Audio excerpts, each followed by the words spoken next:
I'll now pass on to Kevin, and I'm delighted that he's here to present to you. He's a long-standing friend of the Institute, and we're really grateful for him as well. I'd like to say thanks again for an invite to see you all.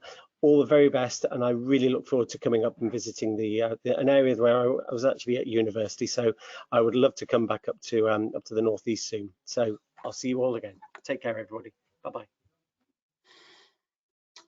Thanks, Philip. Thanks very much indeed, and thanks, John, for the introduction. A couple of points there that I think will lead nicely into this presentation is that John mentioned about engaging with members. So I'm going to talk about engagement through the next sort of 45 minutes or so, and the impact on sustainability, health and safety, all these different areas of engaging with people.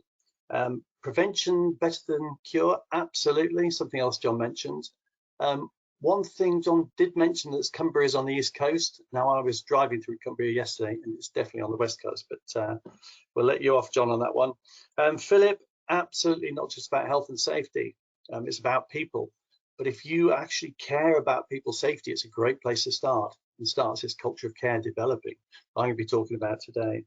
So about 45 minutes on compliance to care, the impact of leadership and engagement on people, business performance and risk, something I've been working on for many, many years and developing it with various consultants and various research. I'm going to share with you today. And hopefully it gives you a little bit of a different angle to think about the impact we have on each other and on people and on the business. So this is the culture model we use at Ryder Marsh O'Cade. We use it globally, and it's pretty well accepted now as a very, very powerful model. If you look at the bottom there. Kevin, sorry? I'm so sorry. We don't have your presentation up yet. Oh gosh, hang on. Okay, you just need, there we go, perfect. Is it on? Sorry. Yeah, it is now. Apologies for interrupting your flow there. You just missed the title. There we go. There we go. So yes, this is our global model, and at the bottom, you can see the avoidance of safety. These are the guys you see on Watchdog being chased by cameras because they don't give a damn about safety whatsoever.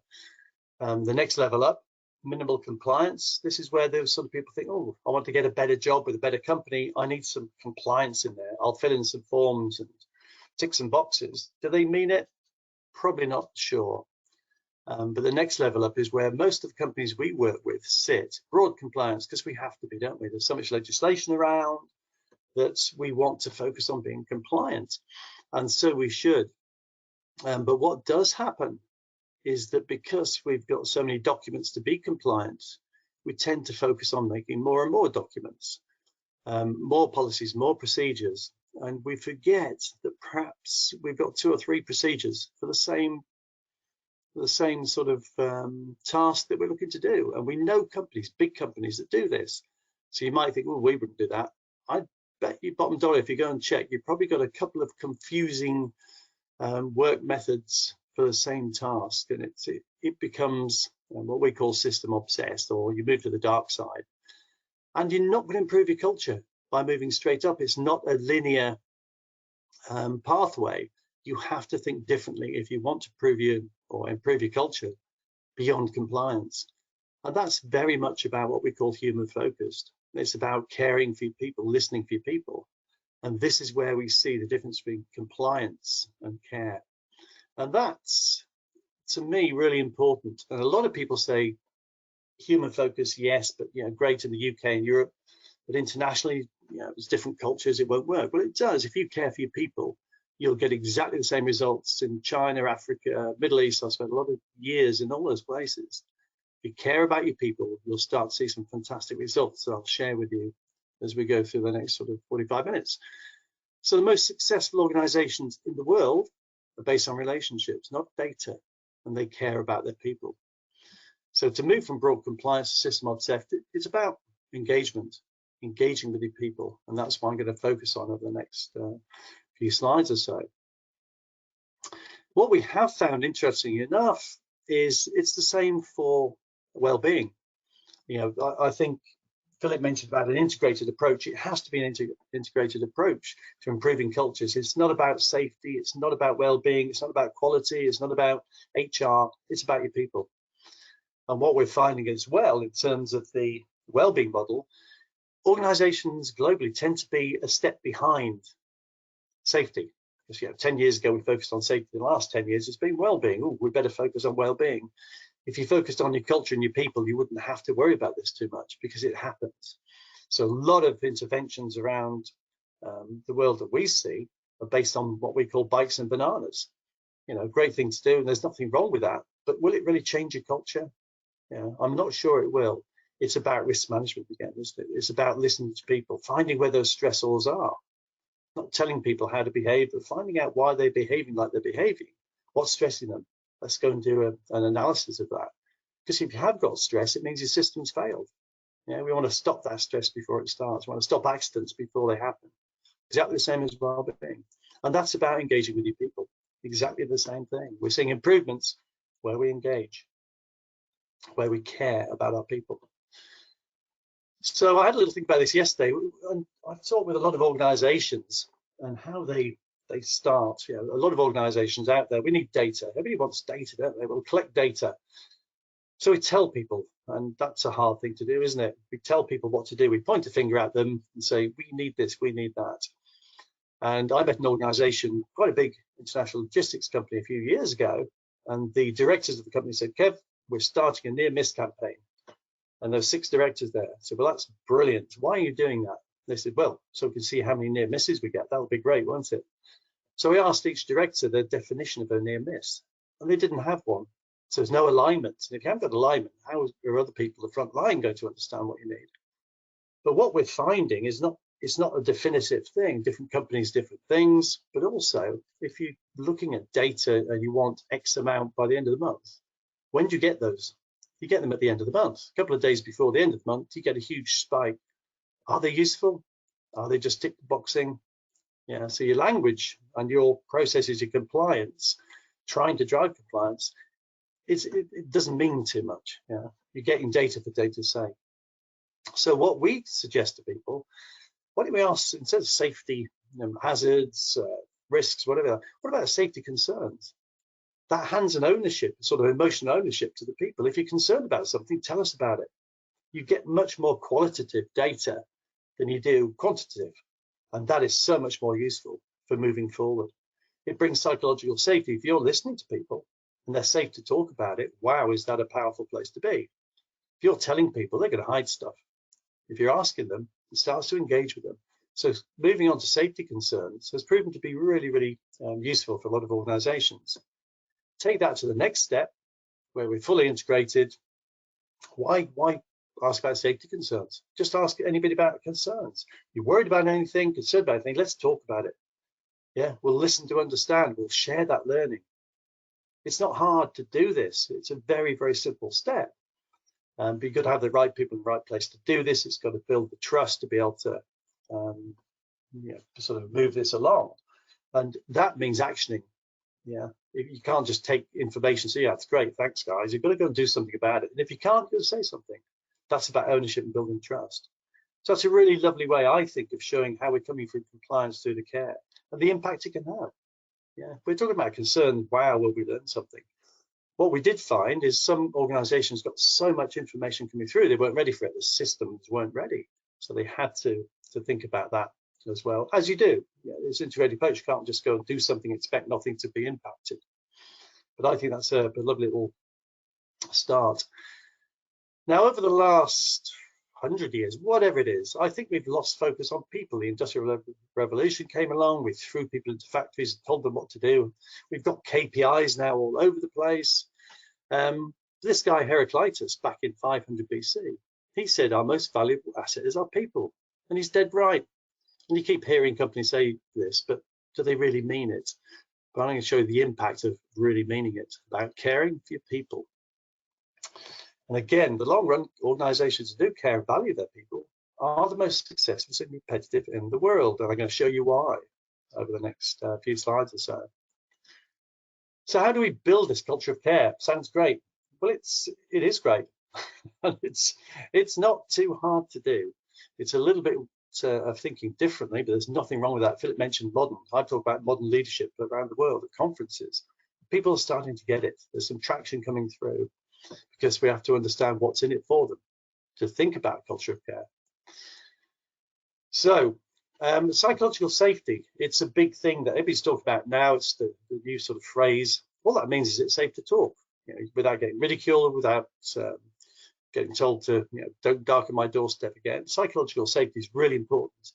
If you don't listen to people, if you don't encourage them and mean it, then they're going to hide stuff. If you've got organization where we pick on people, and, if they say something you ridicule them, they're not going to say it again. They'll start to hide stuff. You'll miss a lot of opportunities to learn. So it's really important.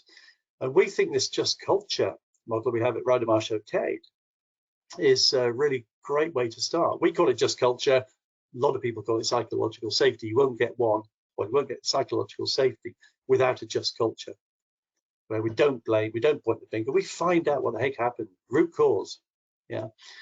I think you'll get a copy of these slides, so I'm not going to run through all of these, but look at violations. How many organizations, a violation, let's sack them, let's give them a yellow card, let's beat them up and bring them into the office and torment them.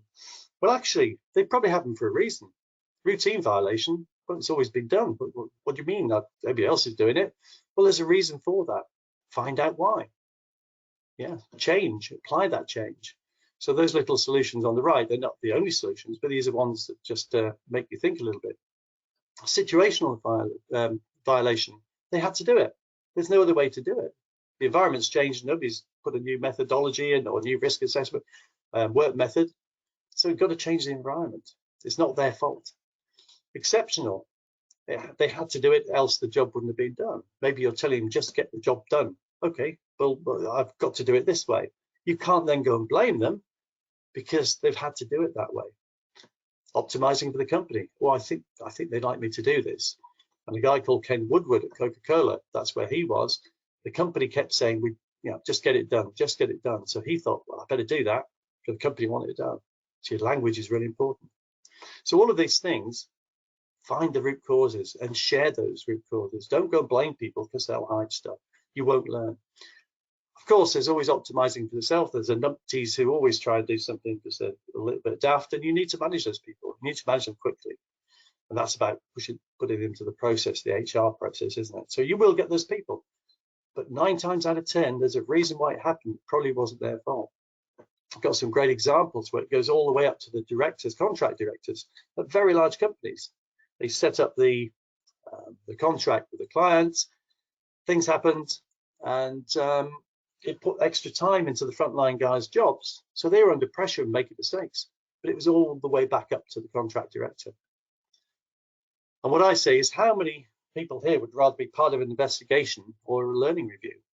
Again, your language is really important, isn't it? I'd rather be part of a learning review than an investigation. The word itself is a little bit implicit that, oh, heck, we've done something wrong. And again, organizations I've worked with, big rail company, changed that word and they got so much more information coming through. Psychology, human nature, understanding people is really important. Why we do what we do. Maybe we did it, we blame people, but maybe we couldn't have helped it. Maybe there's something we couldn't have done about it. And here's one for you. If you can see the red dots or purple dots, follow the purple dots around the screen and then stare at the dot across in the middle. Now, I bet most of you will now be seeing a green dot flying around the screen. Yep, some people have told us they're purple dots, some people say they're green. So we see things differently. Really, really important to understand that. Here's another one. This is a famous vase in the Louvre, I think in Paris. And we use this quite a lot because, again, kids see dolphins. They absolutely see dolphins. We see an amorous embrace, but there's 8 dolphins on that. So we see things differently based on our experience, and that's really important to understand.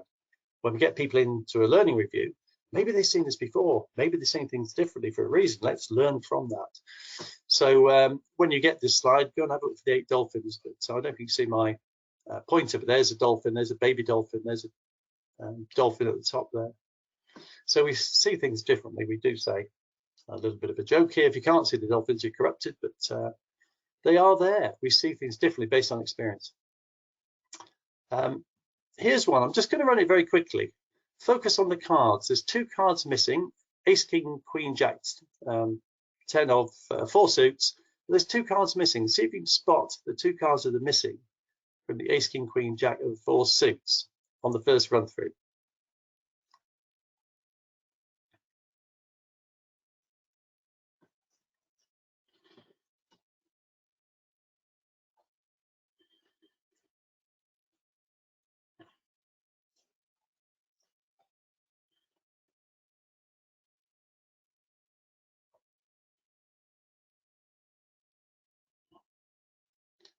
Now, I'm not sure if anybody saw or knows what cards are missing. And I'm not sure how many of you are standing up. And the reason I'm asking that is when you ask somebody to focus on a task, they miss things. If you've got a culture of care, people can realize actually they're being focused on this task, they're coming out of the task, things have changed. Oh, just be aware that this, that's your culture of care where you're looking after each other. But when you tell people to focus on a task, they miss things. So have a look at the back of the cards. If there is anybody standing up, well done.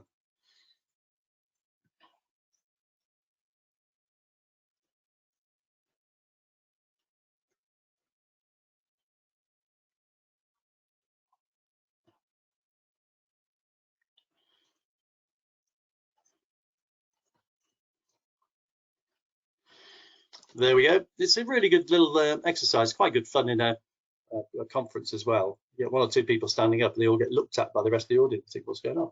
But it's interesting, isn't it? You tell people to focus, then when they don't, they miss something, you blame them. Well, you can't. You've got to think about this. Here's a really good one. How many of us have done this? We save time, effort, energy as people. Think about that. It's something we do. We're not going to don't save time, effort, energy. You're going to do it. We're all going to do it. We just do. In fact, some campuses now, university campuses, they don't build paths until people have been there for a few months and they see where they're walking. And here's a real story. I'm sure we've all done that. Here's a real story. This is one of our clients based in the Northeast, and I can tell you who they are because they'll tell you all about it. PD Ports, wonderful company, been with them for about 11 years. Brought their LTIs right down to almost 0 over the last sort of 7-8 years with them. But this is a big plant. On the right-hand side, you've got the offices, left-hand side, the factory, path along the bottom, up the top to the exit in the evenings, and the lorries come in at the top right, drive across the yard to the factory. It's quite a big factory, quite a big area. So the path from the office to the exit is probably 400 meters by the time you get there. It's quite a long path. So what happens at 5 o'clock? Everybody's heading home. There's the path. I can't see you all, but I'm going to ask you, what do you think happens? Did they follow the path? It's a long way. Do they want to save time, effort, energy? Yes, we do. So they walk across the yard. Now, that's not very good, is it, for safety or their well-being to get run over, to be honest. So what they did, which a lot of people do, let's put some signs in. Signs will work. So they put a sign in. You must go this way. So what happened? The people walked across the yard. Even so, who looks at signs? So they thought, well, let's get the guy out, the health and safety guy with his yellow card. That'll show them 3 yellow cards and you're sacked. But what happened is they kept walking across the yard. They're saving time, effort, energy. People will do this. It's human nature. It's a big driver of behaviors. And what happened? It made it worse because the guys were on the lookout for the guy with the yellow card, not for the lorries. So it actually had a negative impact. So what they did, it's too expensive to move the factory, of course, and the offices. They built a zebra crossing across the yard. They trained the lorry drivers, said, this is what we're doing, this is what's happening. And it worked brilliantly, and they love it. And they shared that learning. We will save time, effort, energy. Think about that when you're designing tasks, when you're designing areas for your staff. So just culture, about psychological safety, understanding why we do what we do, because it's really, really powerful on our behaviors. Then leadership is the third thing. I would just ask you to think of a leader you've had in the past. What made them good? Just have a little think. What trait made them a good leader? They shout at you? They point fingers at you? Did they listen to you maybe? Maybe they inspired you.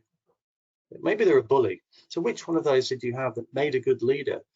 Well, this is one of the things I ran at a conference. And we asked the audience, I love this picture because it was taken by a client. It was not a rooty-tooty picture. This is real. It was as it was happening. Inspirational, listening, communicating, authentic, trustworthy, passionate, inspiring. That's what good leaders are. And I mean at every level of an organization, not just at the top. If you're a foreman, if you've got a line manager to go after 2 people, 10 people, they should be inspiring them. They should be listening to them, communicating, have integrity. We shouldn't be managing them. We should be managing things. We should be leading people at every level of an organization.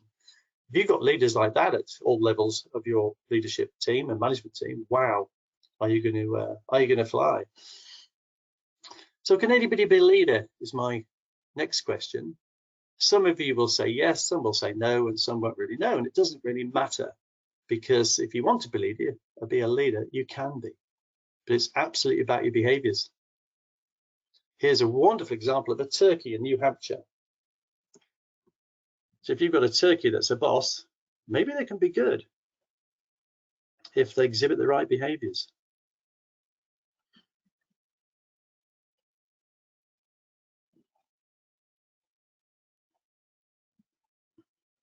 Now, I just think that's wonderful.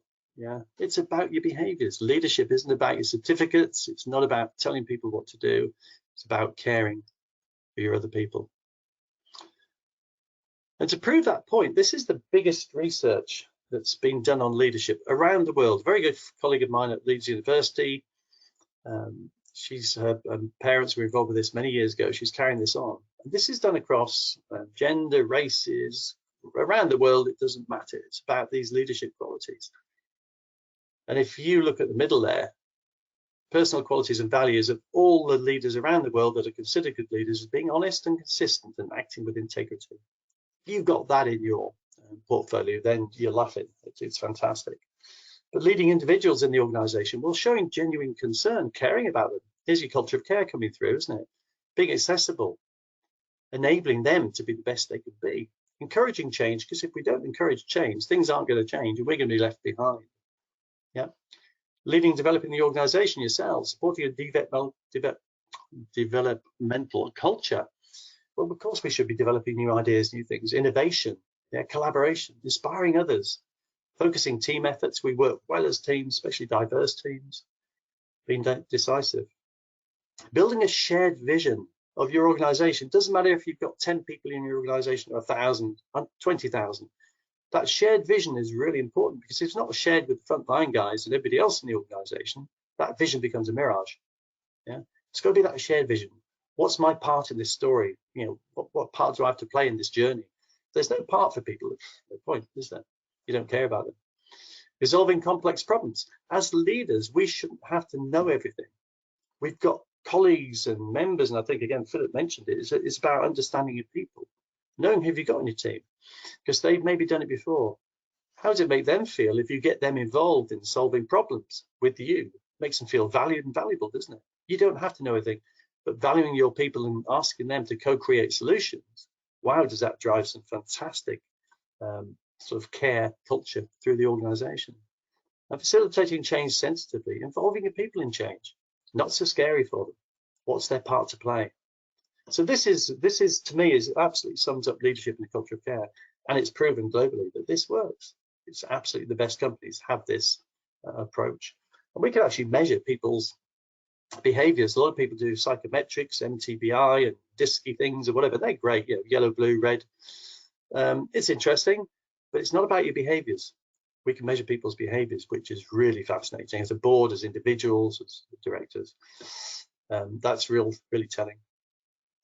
This is one of my most useful and impactful slides. It sums everything up. We talked about emotionally intelligent leadership. You've got to be a leader who cares. Culture of caring. Look what happens to people on the left-hand side if they don't feel cared about. If nobody values them, if they're part of the out group because they're not part of the in group, they don't feel valued. That's what happens to people. This is all neuroscience research. I'm reading a lot about it. I've done some neuroscience research. This is fascinating stuff. And I think the most important thing on the left-hand side there is a weakened immune system. Oh, that's interesting. I thought well-being was something else. No, it's about your culture, it's about your people. So what happens on the left-hand side? We often get mental health first aiders in. to help out because these people are suffering. They've got cortisol in their blood. That's your stress hormone. Your system's failed if they're down there. So we get mental health first aiders, then we chuck them back into the same culture that knocked them out in the first place. So think about that.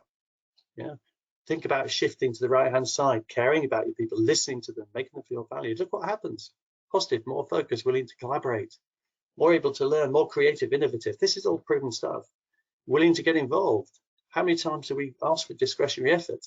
Who's going to give it to you on the left-hand side if you don't care about it? Collaborative, all this stuff that organizations, teams are looking for is about your culture.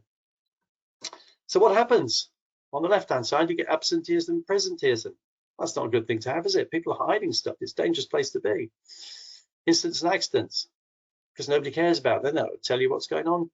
They've told you once, you didn't listen, so they're not bothered. Learned helplessness, we call it. Litigation with the CFOs in the organizations. Oh, okay, that's interesting. That will make them sit up and think, what's in it for them? Well, okay. But on the right-hand side, safety improves. Of course it does. They're collaborating, being innovative, willing to get involved, being positive. This is about creating safety. It's about creating well-being. It's about creating quality. It's creating an organization that cares. And this is the stuff you get out of it. Better well-being. Well, why are we focusing on well-being as something separate, like we did with safety 10 years ago and quality 10 years before that? It's part of your culture.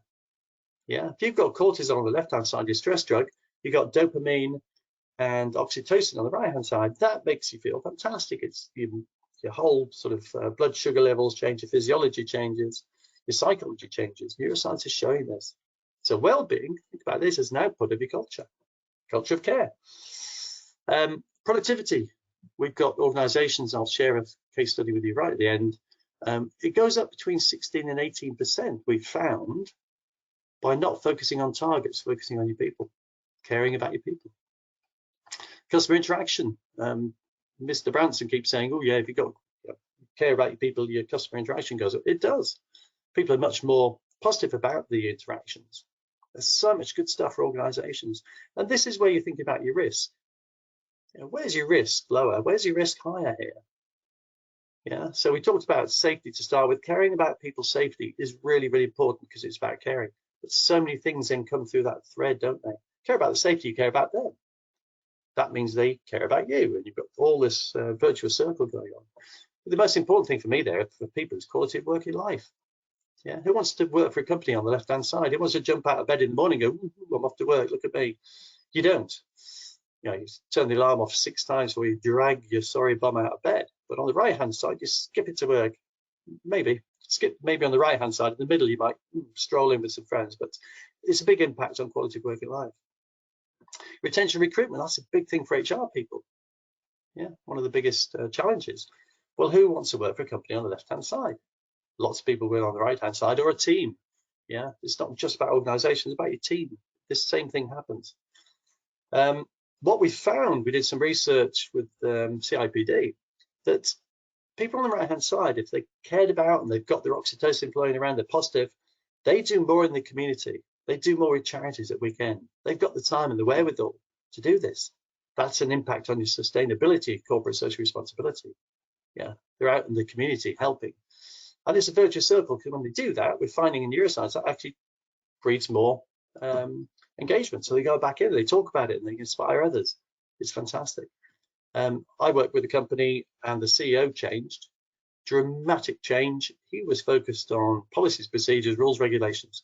He didn't care about his people. They'd been improving the culture. We'd measured the culture. 3 years later, measured it again. They'd been improving well-being, safety, productivity, and he just changed it, and they went straight back to the left-hand side. And he left, which is probably a good thing. But yeah, the impact of one person not caring. And also, you've got sustainability, CSR, you've got brand reputation. Again, who wants to work for a company on the left-hand side or a team? And that's your risk. Your people, caring for your people can be a risk, or it can reduce your risks dramatically. Yeah. Think about this integrated approach. It's not about safety, quality, well-being, productivity. It's about your culture, your people drives all this. Here's a company I was with. We've worked with them for a few years, and I was with them last week, actually. they've moved dramatically from where they used to be 10 years ago to where they are now. And I was out in the yard on the right-hand side with some frontline guys, with the HSE group director and European director, and they were having a conversation about, oh, what about this, what about that? It was fantastic. Well, that's a good idea, let's go and do it. And it was just collaboration. It was listening to the front line. But what they've done, they've reinvented tools.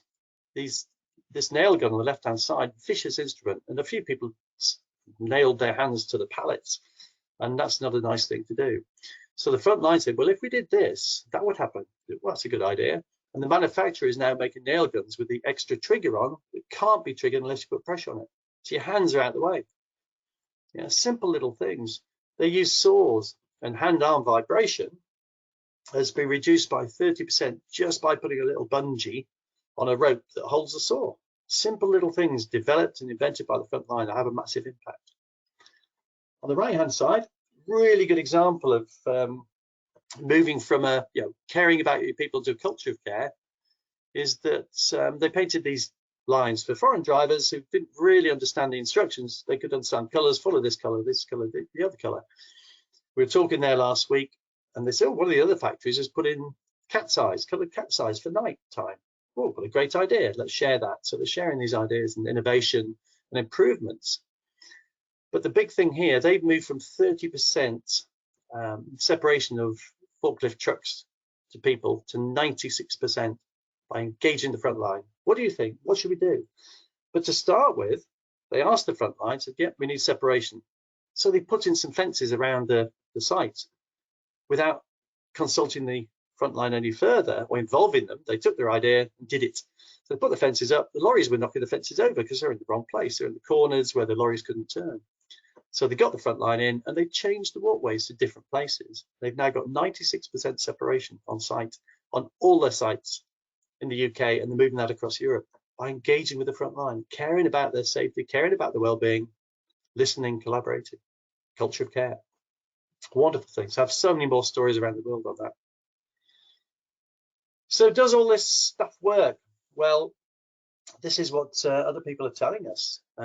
One of our clients said, well, we have 60% reduction in accidents within a year. We're still working with that client. And this to me is where it's significant. Our performance in health, safety and well-being significantly improved. Yet we went as behavioral safety experts, as Riding Showcase, yet they came back with this: health, safety and well-being has improved because we trained the sort of safety leaders in soft skills on about listening and caring and how to build a just culture. The last one is lovely, PD Ports again, and this is why I started looking into this in 2016, this engagement piece for and safety, that thread through to culture of care. Improved employee engagement in safety, productivity and efficiency. That's from the HR director. Dave Jones is the group HSE director, and he's given us a wonderful reference too, but even the HR directors notice a difference. That's fantastic, isn't it? So this does work. That's what I'm saying to you. Just think about this different way of looking at things. The big boys at Gallup, they're getting involved. Business leaders worldwide must raise the bar on employee engagement. Increasing engagement is vital to achieving sustainable growth for companies, communities and countries. We've seen how engaged people go out in communities at weekends. They do more. That's lovely, isn't it? That's about working in community.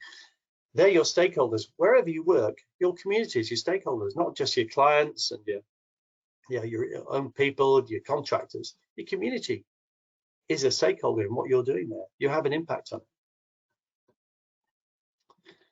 And this to me, I've mentioned a couple of times, but this is huge for me and made me sit up and think that we're not focusing on well-being, we're not focusing on safety, we're not focusing on quality, we are focusing on people, and this is what happens. Engaged employees take fewer unhealthy days as a result of physical or mental illness. I think I might be slightly off, but I think the difference is they take about 11 or 12 days if they're down the left-hand side, nobody cares about them, nobody values, as opposed to 3 or 4 on the right. So it's quite a significant difference. But physical or mental illness, wow, that's because of your cortisol's not there, your dopamine and your oxytocin's there. Less likely to be diagnosed with new disease in the new year. This is neuroscience is showing us this. Neuroscience used to be a little bit of alchemy, and people thought they were all weirdos a few years ago. But a lot of good research coming through now. It's now a science has been accepted by leaders. We're showing that neuroplasticity, we can learn new things. So when people are scared of change, they might have a different role. Think, you can change your neuroplasticity. You can learn new things, develop new neural pathways. But all this, the chemicals, and less likely to be diagnosed with a new disease. And I love that. That's fantastic. Less likely to be newly diagnosed with anxiety and depression. We see all this going on out there, and it's like I say, we get mental health first aiders. Change your culture, change your people. If they can't change your people, change your environment. People are hard to change, but giving people skills at management and leadership level to think about these sort of things is really, really powerful and will have an impact on the organization. Final slide, a lovely story. I mentioned Ken Woodward. Coca-Cola had a diktat, get it done, get it done, get it done. Productivity, quite some years ago. And language drives behaviors, doesn't it? Just get it done. So what are you going to do? Well, I better get it done. Ken got blinded because he did something that he shouldn't have done, but the language was driving his behaviors. Get it done. So he tried to do it, tried to help the company, lost his eyesight, very sadly. Lovely guy. He came to a couple of my talks, and we got on really well because he understands this culture of care. So they were productivity focused. The language drove behaviors. They got a 2.6 million fine from the HSE. That's quite some time ago, so that was significant at the time. So they said, right, what are we doing wrong? X hundred people, what are we doing wrong? And the message was, you don't care about us.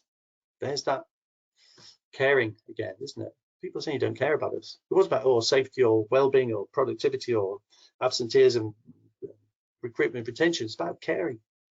So they changed their approach, they changed the culture.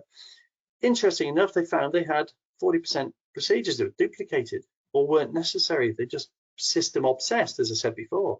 Getting beyond system obsessed is about caring for people, engaging with them, listening. 18% increase in productivity by not focusing on productivity. There's something to think about. Yeah, it's in other organizations. You'll get this discretion, you'll get this collaboration, you'll get new ideas. People will be more willing. Less absenteeism, lower staff turnover, and less risk to the organization. Yeah, that's a wonderful story that summed it all up quite nicely. I believe. The very last slide. Now, I've not tried this online. I tried in conferences, but if you're brave enough, you can stand up. You can stand up, hang on to something. You can try it, and if you do get on with it, try it at home with the kids or the family or your mates, whatever it is. But get stand up and rotate your right foot clockwise. Judy, can they see me, or just a slide deck? Sorry, Kevin, say that again. Can I be seen, or is it just the slide deck you can see? No, we can see both. Oh, right. Well, I'm going to try this. Let's try this. It's never been done online before, ever. So stand up, last slide. You can hang on something if you want, but rotate your right foot clockwise, if you can. Then what we're going to do is draw a big 6 in the air at the same time. I'm your boss, I'm telling you what to do. This is a procedure. So rotate your right foot clockwise and draw a big 6 in the air. Now, I'm betting most of you can't do that, but I'm your boss and I'm telling you to do it. So what's the impact of that? Is you can't do the job safely, impacts your well-being because you're worried about it, productivity, quality. So an organization that's system focused or non-compliant will say, just bloody do it. If we're a caring company, we'll say, well, that's interesting. Why aren't we doing it that way? So we'll listen and we'll replace the procedure because we've listened to the frontline guys who can't do it. So what they've said, and try this, still rotate your foot, but draw the 6 from the inside out and see how that works. That actually works, doesn't it? For those of you that are trying it. So that's the procedure we want for that sort of work. So the company that says, do you know what, that's great, thanks for that. We'll put this new procedure in because it works. Or you, the company that says, well, you better keep both just in case you're becoming system obsessed, duplicating your processes, which one will they follow? Excuse me. And if they follow the wrong one, it goes wrong, you'll say, well, you should have followed the other one. So there's 3 scenarios. Get rid of it, say thank you to the guys, and they'll develop more new good ideas. Keep both, or just keep the old one because I've told you to do it that way. Yeah, fascinating little exercise, but it just sums up exactly what I've been talking about. Listening to people, we can improve things. Yeah, make them feel valued and valuable. So hopefully that's given you a little bit of an insight into the way that that we think, and I think that we should be focusing. It's about your culture. It's not about your well-being, your safety. It's not about your productivity, your retention, recruitment. It's about changing your culture. It's about caring for people, not managing people. We manage things. Let's go and care for people. So thank you very much. Any questions, I'll be very happy to take them. If not now, feel free to send them through to IIRSM, who'll forward them, or send them through to me personally. Very happy to receive them. Well, first of all, Kevin, what a fantastic talk, and thank you for such stimulating sort of things for people to think about. If I can use sort of chair's privilege to ask the first question, and we've got some more sort of coming through. In many ways, our business has been based on the failure of culture, actually, and we're quite often brought in to, we're especially do specialist mental health work, we do interventions within the workplace, etc. And I can think of a few of our clients who, to be honest, for all the right reasons, they have lots of these conversations, etc., but they're unable to put it in practice. And it's at all levels through the organization. And so many people who we see, particularly with mental health conditions, with stress, and that how that tips into physical conditions. Quite often it's down to these interpersonal relationships which have failed within the workplace.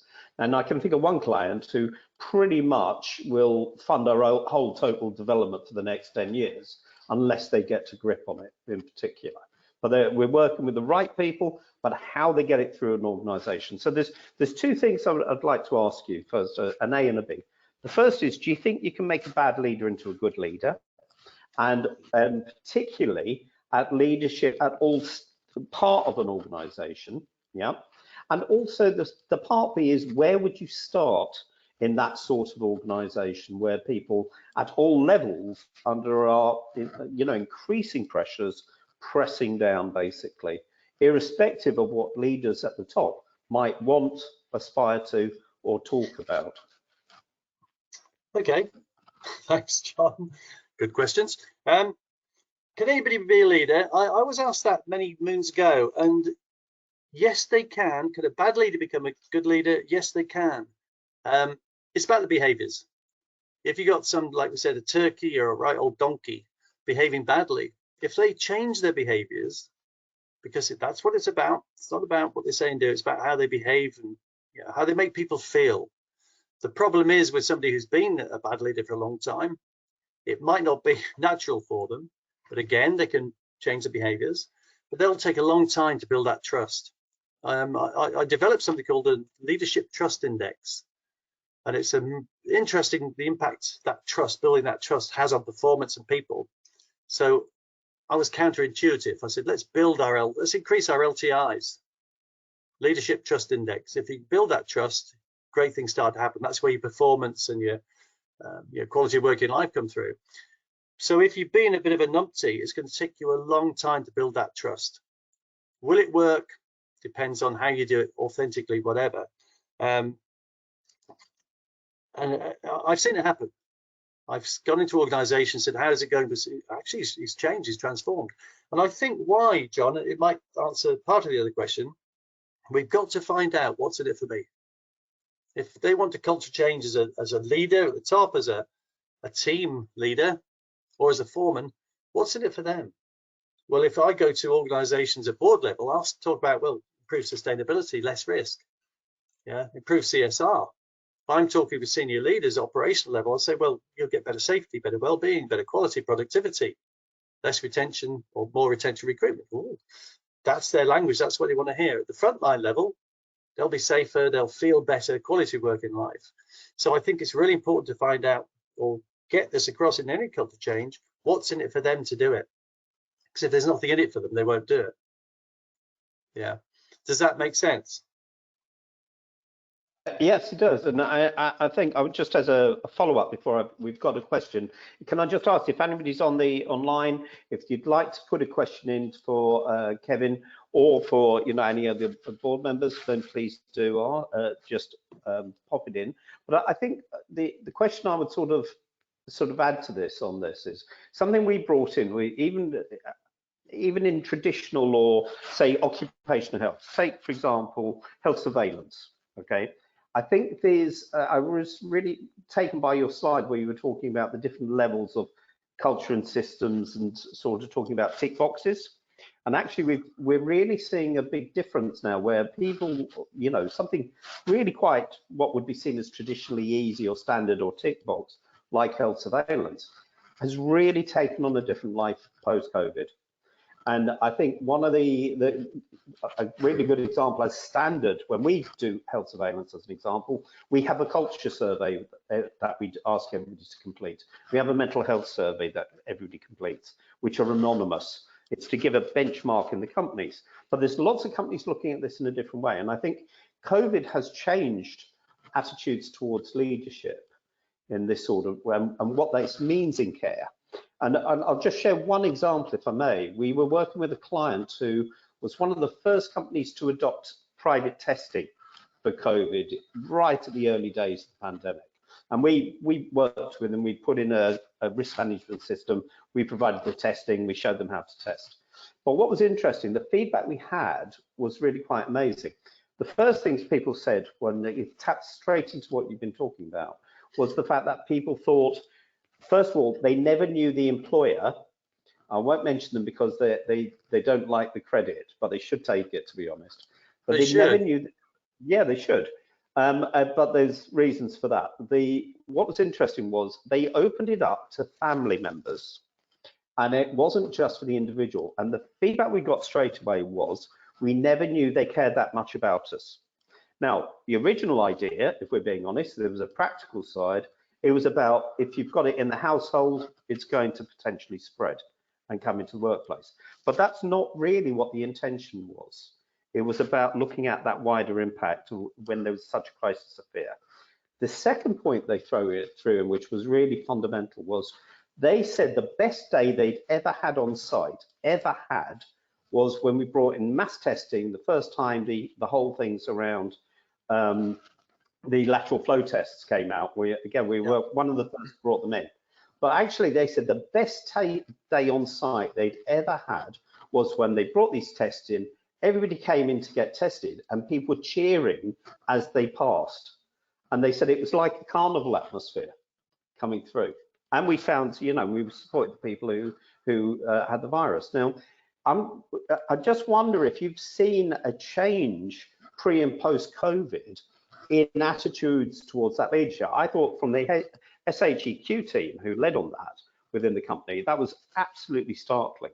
The approach, the engagement they had, and the care that they put into introducing these things. I'm just wondering what your perspective on that sort of situation would be. I love that. I think it's fantastic, and we don't share enough positivity. It's always negative, isn't it? I did a little webinar for the IOD on post-COVID working. It's about understanding individuals. It's about how are you going to make them feel now they're coming back. They're not a team anymore. It's not the maintenance team. It's Dave, John, Alice, and Steve. They're real people with real emotions, and they're different emotions. So I think it's driven people to understand a little bit more about their people. And I think how that makes people feel is really, really important. And that, to me, the emotions, once you've got people emotively, by caring about them, then you can take them a long way with you if it's genuine. So I think post-COVID, I've seen a lot more of that, a lot more people understanding how they can make people feel. They're vulnerable, they might be gung-ho. The team now might be completely different dynamics, but how you make them feel is really important. And I think that has come through in a lot of cases. Again, sadly, not all, but the good guys who've got that emotional intelligence have understood that and the importance of it as well. And I think it relates to questions you just asked before, John, about, if you can't change the culture at the top, then with a great leader in a team, that's a wonderful place to work. Yeah. If you can't change them at the top, why not make yours team the best it can be? Like a little mini company, best company in the company, this. So whatever you are as a leader, be that leader for whoever you can. Make them the best they can be. If it's just team level, again, sad but true, why not? You've made a lot of people happy. And that might filter through. When the leaders at the top think, oh, well, why is that going so well? Oh, what's in it for me? Oh, if I did that as the leader to the rest of the company, that would work as well. So I call it the biggest radio station in the world. We all listen to it, IIRSM. What's in it for me? So find out what's in it for them, and let's use that emotion, how we make them feel, is really, really important. Excellent. Well, we've got a great question that's coming from Ahmed Tamitsi Ali Amat. Apologies for if I mispronounced your name, Ahmed. But the question is, though focus on people builds culture of care, we can't escape back to performance, maintenance, maintaining standards and the compliance pressure from stakeholders. So how do we balance this, in your opinion? Again, I think it's a wider remit here. It's about going back to the stakeholders. What's in it for them? Yes, you've got to have your productivity, you've got to have your safety culture balance. And that's really important. I understand that. But they've got to understand that that balance is important. Not we want more shareholding, we want more value if it's going to impact on people. So I think absolutely great question. There has to be a balance. But what that balance is, it could be different depending on the organization, but there has to be a balance. If it's out of balance, something's going to go wrong, either productivity or the people. There's too much focus on the people, you're going to lose that productivity, you can lose the company. So it's having that balance is really, really key. And knowing what that balance is, it's going to be different in different organizations, of course. But yes, it has to be a balance. Too much safety, too much focus on the care, you're going to have some problems in terms of the organization. Too much focus on productivity, etc., you'd have problems with the people. So it's finding that balance is really key. Great question and really critical. That's excellent. And so if people do have any other questions, we've still got some time to get them onto the chat and to ask them. We can open up the conversation. Kevin, something I'd like to come back to is, which is key to us, and it really came out strongly from your presentation, which was around this issue around what, where you get it right, what the benefits are, where you get it wrong, where, you're going to see the deficits come through. Now, it's interesting because we were originally invited out to the States to look at the opiate crisis. And so we specialize in that sort of area. Yeah. And that was pre-COVID. Post-COVID, it's interesting, when we went back out to look at the issue, it's still there. If anything, it's stronger. You've got a burgeoning mental health crisis. But what was interesting, the greatest interest we had when we were talking to companies in Pennsylvania, because we're setting up in Pittsburgh, was was linked to the Great Resignation, and the fact that people didn't want to go back to the lives of the workplace that they had pre-COVID, and it was almost like a taste of freedom. Now, some of this is coming full circle, but we saw it in stark reality when we were walking around Pittsburgh during the week, and the place is empty. And the changing patterns of workplace, where people want to be seen, where they want to live, etc. So there was an interesting thing that I've seen in terms of the deficits was interesting, is that companies were coming to us and saying they didn't understand why nobody wanted to work with them, or so many people had left. It was actually quite clear, to be honest, and it really matched with what you were talking about. But also we've seen a real interest also over here in companies where they've got it right. And there was an interesting one. There's many people will be aware the shortage of HGV drivers in the UK, for example. Yeah. And yet, if you look at, I was talking to somebody recently who works in logistics, Aldi, to mention them, don't have that problem. Aldi aren't a client of ours. This is just straightforward, that's come through to us, because they invest in their drivers from a very early stage. And in fact, that actually, they'll take people from scratch, put them through the training. It's going to take at least 6 years to get that pipeline. And they are inundated with applications for this. Now, a really good example, but that's because of the way they've shaped their messaging, the way they want to operate, and the way they want to care for the staff and invest in them. I'd just be interesting to see actually where you've seen companies really get it right, and possibly without mentioning names, because we don't want to get sued, let's look at where you've seen it really get it wrong. Right, I'm not going to do the wrong, because we don't work with those companies. They're not ready for us. And we can tell that the language we see, culture clues on site as you see, we run culture surveys, they're not ready. So that negative is sad, but it's happening. There's a really good video, one of these animated videos by Dan Pink. He's a psychologist. It's called Drive. And it's what drives people, what motivates them, etc. And interesting what you're saying there, John. It's not the money per se, which a lot of organizations, logistics are saying, look, we'll give you $1,000 to join, come and join us. It's about feeling a belonging. Yeah. It's about being part of a tribe, a team, call it what you will. It's about being valued and having time. They're the drivers for people. So a lot of people, again, and these are the companies that are going to lose out, they'll give somebody £1,000 to join.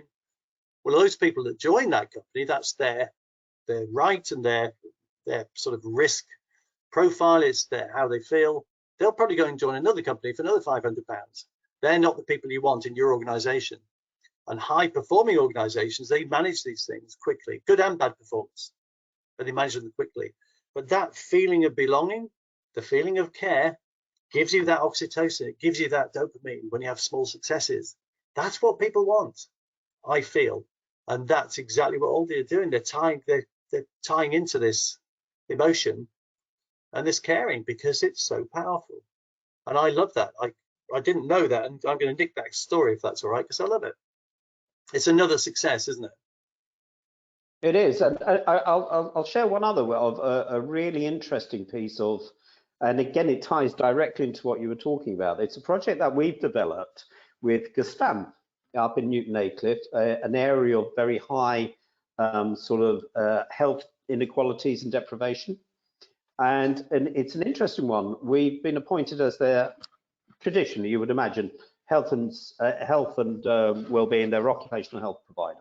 So drug and alcohol testing, surveillance, attendance management, all the usual sort of things. Plus our specialities, which is intervention and treatment, blah, blah, blah. All right. Nice, straightforward. That's what companies do, etc. But what they've done, and this is, we think, is a global first, is they've thought out of the box on this. They've thought, actually, well, look, who are we going to invest in? Who are the people of the future? And actually, the project that they're developing, it's being built at this moment for us. And basically, they're going to give us a building on site. Because if you've ever been to Newton Aycliffe, the GSTAM building is GSTAM City, basically. But what was really interesting and far-sighted about them was that they've actually looked at it and say, okay, but we're part of this community. And it's not just about CSR, it's a genuine reach out thinking, well, hang on a minute, there's all these other smaller businesses or even bigger businesses who could use this facility. We'll generate some income through this, which it's profit with purpose.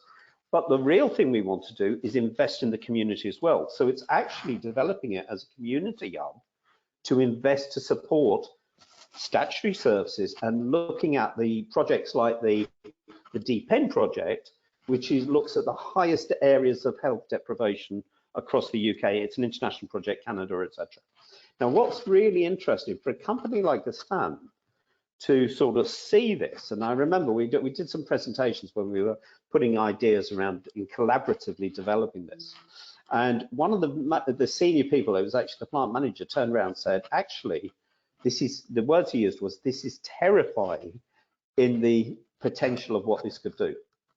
And I think there's a real strength in business actually stepping into that sense of being a part of the community, not just dishing out a few quid or doing a raffle for a local community group, but by directly impacting on and using the wealth, the expertise, the strength of that business into making a direct impact on its future employees as well. And you're looking second, third generation down the line we're thinking about. And I think it's another good example of that point of purpose. And I'd like to draw this out of where you see this, any examples of the companies you're working with who are looking at things in that way about where they fit into society. It's not just about making widgets. Again, brilliant stuff. And just to go back a couple of points there to your last point, before I go on to this one, good and bad of the impact. We work with a global company. I can say who it is because we have a case study, Terex. What we did with them, those that engaged with us and they didn't make it compulsory, increased or improved their performance, safety performance by 68%. 11 of the plants didn't engage with us and their LTIs went up by 11%. So there's a really good example. We don't oppose it. If they're not ready for us, they're not ready. But that is a really good example of good and bad. In terms of the community, the first step, we are working with a German company. And again, this isn't about UK, it's about people, isn't it? Whether India, China, doesn't matter. And they had I think the contractors were the worst performing part of the organization. They were always ill, they were always causing problems, lots of issues with safety, well-being, quality, and they had a separate entrance for them, this organization. Yeah, and they put them in a different canteen. They had different clothes on. Does that make them feel part of the community? No. What they did, literally stopped doing that. They let them in the same entrance, they gave them the same canteen, they gave them dramatic improvement literally within a few months because they felt part of the community. Yeah, they felt cared for. Very simple but very clever stuff. And there, yes, I mean, there's some of the research we did on the impact on communities included some very large companies in the UK, very large supermarket, very large TV company. I can't say who they are, but they saw the benefit of sending their people out into the communities at weekend, and they get seen to be this company. Oh, yeah, I respect that company. So it just gives these youngsters this exposure to a wonderful company, and that's a lovely way of building up your future. Great strategy, great long-term strategy is being out there in the community where you want to be, giving your sort of purpose. Your vision's not too important, but the purpose you have as an organization, that will attract your people. It's about that emotive connection again, isn't it? Caring. We want to work with a company now that care, that give us a voice. Yeah, not who's going to give us 10 grand extra than the guys over the top. Those days are gone. Sadly, it probably did take post-COVID, John, but I think it was happening beforehand. I think it's sped up, which is great, but we were seeing it happening in several companies we're working with. But I think that's more and more, and I think it's a huge opportunity for organizations to do exactly that. Go out in the community. Yeah, they're your stakeholders as much as anybody else is. So yes, love it. Yeah, well, it's an interesting one. Again, I'd just draw out one of the things. We've still got time if anybody's got any questions, if they'd like to put them in. But we had a really interesting one when we sort of started. Because we used to be operating in the public sector, and the statutory and sort of closed that down. We stepped out of the public sector entirely. We only work with private companies and individuals. But what was interesting was that shift has really been quite transformative in terms of where services are. And the reason is, what we found is, when we first started about 2016, we started really just working with businesses. It became very clear that from the outset that not everybody, it's drawing on your point, not everybody we're not the right provider for, if we're being honest. And that's the way we put it, okay? Not everybody is sort of in a place where they can see what the value is of that investment in individuals, okay? But it's an interesting one. We've seen it gradually build, and COVID was the one that the real trigger where people think, hang on a minute, we haven't got people who we can work with in this. But the key, and the key on a personal level as well, it'd be interesting, was around that investment and that sense of shared purpose. So one of the best examples was, it was that I came across, was a webinar run by the British German Chambers of Commerce. That was run from, I think it was from Berlin. And they gave us a case study. It was the chief exec of BMW came on.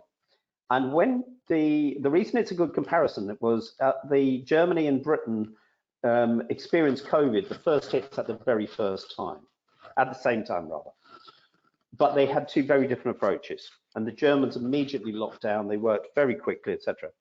BMW had a really interesting approach. They not only locked down straight away, but they immediately commissioned, turned over their production to producing PPE, first of all for its own people and for masks and all this. They immediately put an app out where daily communications, where people, two-way communication, people, as soon as they found some information on what was going on, it was out there to the people and supporting them and to their families. And immediately they were up and running so quickly, and it was using all those skills that businesses understand about logistics and supply chains, etc. That actually they, I think it was within a very few weeks, they were able then to turn that support into the German national approach to the pandemic.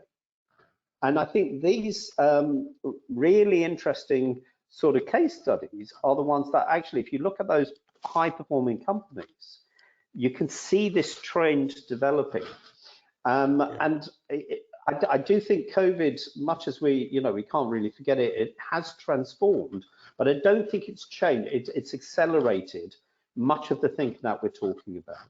Now, we've just had another great question come in from Lisa Marshall, which is many companies have launched behavioral-based observational programs. What are your thoughts on this process for the building and changing of a culture? That's a really good question. Again, the wording for me is a challenge. Observation. You know, what are you watching people from behind a clipboard, from behind a pillar? It depends how it's done. Behavioral-based safety done right is brilliant because it's moved on from the old pointy finger things. If it's done wrong, it's as bad as not doing it at all. And it's back to in little things like engagement. And I've walked around sites before with people, coaching, and they're going up to people and talking about them while they've sat in front of them with a sheet of paper here. Well, why not go to the side of them, give them the pen? Simple little things like that turn an observation into an engaging sort of conversation, two-way thing. So it depends how you do it. Observations for me, we video people and then we play it back. Just go and be with them, be in the present. Catch them doing good things. If you want to observe them, go out, catch them doing good things and praise them for it there and then, because that'll make them do it again. If you praise people doing the right thing, there's damn sight more chance they'll do it again. If we're going out for the wrong reasons to observe, and I was with a guy in a big factory, we were going to go and talk to people or listen to them, as I say. I say, hands up who goes and talks to people. Everybody in conference goes, yeah, I do that. Hands up who goes and listens to them. That's the difference to me. And this guy going out on observation, there's a bloke in a Man United t-shirt. He was going to go nowhere near him. He was going to pick on the little guy who wasn't going to say boo to a goose, but he was observing and ticking a box. So it absolutely depends on the word again we used before, John, was purpose. What's the purpose of it? How you do it has a massive impact on how they're going to respond. And if you do it every Thursday at 2 o'clock in the afternoon, that doesn't mean anything. Doesn't mean you care, it means you're ticking the box again. So really, really good question, but it's so wide, that question. There's no definition, there's no silver bullet anyway, is there? It's how you make people feel, how you engage with them, and what you're trying to get out of it, qualitative or quantitative data. So lots of questions to ask there before I would give a definitive answer, shall we say. It's a really interesting one, because I think when you look at sort of health and safety initiatives, and particularly if you take it to our sort of agenda, where, say, drug and alcohol testing in safety critical roles, as an example. So the way we've adapted it is mostly because of our background in working with addiction and sort of mental health, is we do it in a very much, it's about shifting what would traditionally be seen as a risk management, a safety issue, into a health and well-being issue. Okay, now this it sounds sort of a little bit sort of airy-fairy when you first start talking about it, but actually what was interesting, I had some fascinating feedback from a logistics company, and I'm allowed to mention they're sort of View Logistics, part of the Alliance Group. They're up in Hartlepool, but they're down south as well. And we train them in a particular way of introducing drug and alcohol testing, which they need for their HGV drivers, for forklift truck drivers, etc., etc. And I was catching up with Phil, the sort of one of the directors, the other day, and he said two things to me. He said that, which was really surprising, and I was absolutely over the moon. He said, actually, bringing drug and alcohol testing in, and they're carrying out their own, transform the culture of the organisation. And we said, well, it's nice to hear it, but how? You know, in real terms. He said, well, on the first side, the first thing is, particularly in the Hartlepool site. Now, Hartlepool, if anybody knows the area, it's a high drug using area. When we started, there were a lot of failures. But by bringing it in and making it part of normalizing the conversation and not attaching ethical or sort of judgmental approaches to the fact whether people use drugs or not, but sort of really stressing why this is so important and how damaging it is.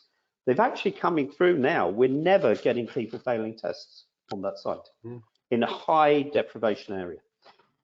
What? Not just that, in their recruitment, and this was the one that was fascinating because we said, you know, they were pulling this information together for their insurers. What they said was something I was just delighted with. They said in the past year, since this started, you know, in the past 18 months, they said, how many people, HGV drivers, do you think failed a test at recruitment stage? And we said, well, you know, how long's a piece of string, etc. And they'd interviewed 182 drivers for their service, of which 49 failed drug tests. Okay. To which the response was, that was 49 risks taken out of the business on this, but done in such a way that actually it hasn't compromised that sort of culture within the company, because it's about your safety and about the safety of the individuals. And I think there is a balance. If you look at that thing about whether you're looking at about safety, sort of behavioral safety approaches and culture and well-being, in our experience, there isn't a clash between the two. If anything, they can be used to reinforce each other. It's how you do it. Absolutely right. It's how you make people feel. Yeah. As leaders, we need to know how we made people feel. They won't remember what we said or what we did, but they will remember how we made them feel. Yeah. So absolutely, it's an integrated approach to everything. There's no, it's everything done right. Wow, fantastic. Yeah. So Kevin, thank you so much for today. Do you have any closing final comments for us, do you think? Some of it's challenging, some of what you've talked about is challenging, but it's absolutely worth it.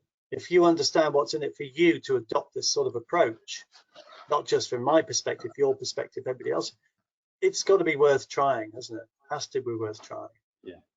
Caring not just at work, but in the community, families, friends. It's a culture thing that we should be looking to adopt. Excellent. Well, Kevin, thank you so much for sharing your experience and you know, the message. I'd like to thank Philip and the team at IIRSM and Julia for hosting this and keeping us right. But we hope you've enjoyed today. We are keen to get as much engagement on this, so please give us your feedback, or if you've got any suggestions of the sort of topics you'd like covered. And with the length and breadth of the experience within IIRSM, I'm sure we'll be able to cover these. So we look forward to seeing you again in the future, and thank you so much for coming. Thank you, everyone.